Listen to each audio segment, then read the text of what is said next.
another day, another entry, and this is my diary. So for today's video, mini stroll muna since we got really bored sa bahay. So napag-isipan namin magmamasyal sa BGC. By the way, that is Venice Grand Canal. So yeah, I can say that maganda siya sa gabi. Okay din naman siya sa araw. Okay yung view sa loob. It's just that nanawa ako kasi madalas akong tumatambay dyan. Tambay lang. Anyway, so ang dala namin today's video is si Bridget kasi si Bridget ay gumaya na sa akin majubis na din.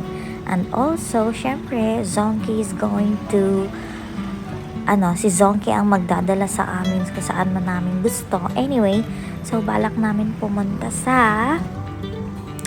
High Street. And si Bridget, marunong na siyang umangkas. Hindi ko siya hinahawakan. I mean, ayun, tali lang hinahawakan ko, alalay lang. But, ayun, nakaganyan lang siya unlike before. Very tense siya, na-stress siya pagka inaangkas. Pero yan, ayan, so, you know, happy-happy naman siya. And marunong din siyang mag-sit. Kasi hindi namin inaano kasi nga, delikado kasi syempre, single na motor. So, yun, walking na kami. Ito yung isa sa parang inuman, madaming pubs dito.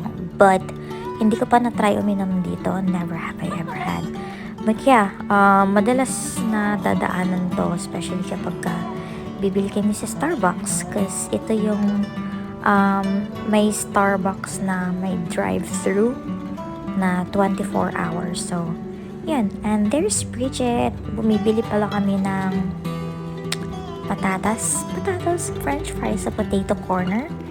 And yun, tambay kami ni Bridget dito whilst waiting for Donkey to buy his favorite potato corner sour and cream flavor.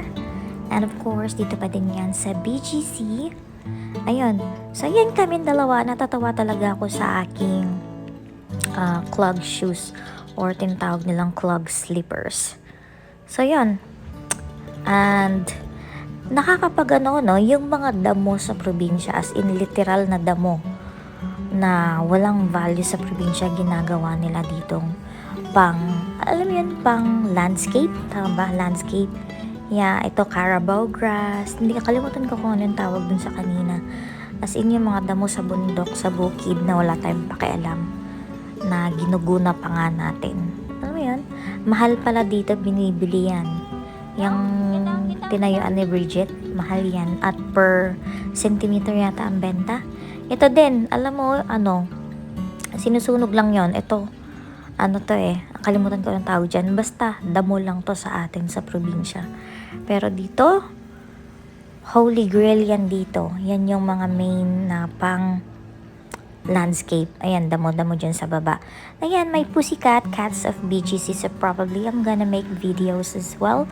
In regards to the cats of BGC, dito kami kumain ng aming french fries. And yun, pauwi na, nag-walking kami all the way to sa dulo ng High Street papunta sa Market. Ayun, nakakatuwa lang kasi, alam mo yun, madaming parang back to normal na, and then hindi na siksikan like before na kaka-open lang ng BGC ulit to the public. Nagrabe siksikan yung tao na parang first time makalabas. So ito, cute to. Pwede kang lumusong dyan, as in dyan. Pwede kang maligo pag feel mo. Dyan sa fountain na yan, pwede kang maligo dyan. And yan yung nag-trending before. Ayun, sorry, ang gulo ko mag-video. Yan ang nag-trending before na, ayan, ang cute niya, no? Parang Hong Kong, Charis. Anyways, nakita lang ako kaso hindi ko masyadong nakuhaan. And, ayun, yun lang po muna yung aking mini vlog for today's video. And pauwi na kami! And, yun, my next vlog would probably our vlog to, and by the way, thank you for watching. Bye-bye!